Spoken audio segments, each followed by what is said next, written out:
Assalamualaikum warahmatullahi wabarakatuh. Skenario hidup tiap orang itu berbeda-beda. Semua manusia diciptakan dengan rezekinya masing-masing. Semua manusia diciptakan dengan jalannya masing-masing. Dan semua manusia juga diciptakan dengan masalahnya masing-masing.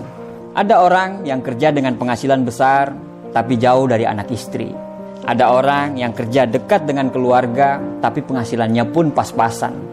Ada orang cemerlang dalam karir, gaji mentereng, tapi gajinya habis untuk melunasi hutang orang tuanya. Ada orang yang penghasilannya biasa banget, tapi punya orang tua yang tidak punya hutang sama sekali. Ada orang rumahnya kecil, tapi anaknya banyak. Ada orang yang rumahnya besar, tapi Allah belum mengkaruniai mereka untuk punya anak. Ada yang punya karir cemerlang, tapi masih single. Ada yang sudah berkeluarga, tapi karirnya hancur. Tahu nggak? Kenapa hidup kita kadang tidak bahagia? Karena kita selalu membandingkan hidup kita dengan kehidupan orang lain. Kita selalu membandingkan apa yang kita tidak punya dengan apa yang mereka punya. Membandingkan jalan mereka yang lurus-lurus saja, katamu, sedangkan jalan kita penuh liku dan tanjakan. Membandingkan perjuangan mereka yang katamu gampang, sedangkan perjuanganmu begitu sulit. Ya, kalau selalu membandingkan, pasti tidak akan ada habisnya.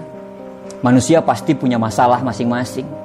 Masing-masing pasti punya perangnya dalam hidup. Jalan kita sebenarnya sama-sama terjal. Cuman yang membedakan itu jenis batunya saja. Masalah kita itu sebenarnya sama-sama sulit. Cuman yang membedakan jenis masalahnya saja. Kadang kita lupa untuk bersyukur dengan apa yang kita punya. Kita sampai lupa rahmat yang Allah kasih ke kita saat ini. Rezeki yang dikasih ke kita itu bukan hanya berbentuk uang, badan yang sehat, anak yang soleh, pasangan yang setia, lingkungan kerja yang nyaman, tetangga yang ramah, teman yang gak drama, orang tua yang masih lengkap, dan banyak sekali hal-hal yang sebenarnya bentuk rezeki tersebut bahkan tidak bisa dibeli dengan uang. Jangan beranggapan bahwa Tuhan itu tidak adil. Jangan selalu beranggapan bahwa hidup orang lain itu lebih baik daripada kita. Belum tentu. Jangan pernah membandingkan satu postingan bahagia orang di media sosial dengan 24 jam kita saat itu. Itu tidak adil. Dikala kita mengeluhkan tentang pekerjaan kita, bagi para pengangguran, pekerjaan kita itu adalah impian mereka. Dikala kita selalu mengeluhkan tentang anak kita yang berisik dan susah diatur, tapi anak kita yang berisik itu adalah impian semua wanita yang ditakdirkan untuk tidak bisa punya anak. Rumah kecil yang selalu bocor itu adalah impian orang-orang yang terusir dan tergusur. Harta kita yang sedikit itu adalah impian bagi orang-orang yang dikejar hutang. Kenapa kita tidak bersyukur dengan apa yang kita punya? Kenapa kita tidak bersyukur dengan apa yang kita miliki saat ini, walaupun sekurang apapun itu? Kenapa kita terlalu sibuk dengan melihat bahagianya orang lain? Kenapa kita tidak mencoba membuat diri kita bahagia? Kenapa kita terlalu sibuk ngurusin rezekinya orang lain? Sampai rezeki yang ada di dekat kita saja kita tidak pernah sadari, bahkan kita tidak pernah syukuri itu. Apa yang membuat kita mengeluh? Apakah dengan mengeluh itu bisa merubah keadaan kita?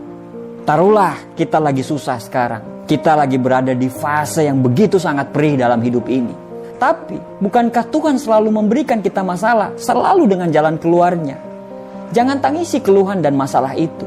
Tugas kita adalah mencari jalan keluar dan solusinya. Tidak akan ada jalan keluar bila kita selalu mengeluh dan lupa bersyukur.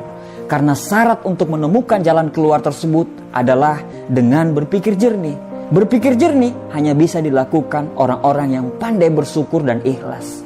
Memang terkadang apa yang terjadi susah kita mengerti. Tapi sebenarnya kalau Tuhan menciptakan kesedihan, Tuhan juga pasti menciptakan kebahagiaan. Karena sedih dan bahagia selalu jalan beriringan. Allah itu sayang sama kita. Kita saja yang kurang bersyukur. Tuhan itu selalu menjaga kita. Tapi kita saja yang tidak tahu diri. Tidak peduli seberapa buruk perjalanan hidup yang kamu lagi alami sekarang. Saat kamu bangun pagi besok, ucapkanlah rasa syukur.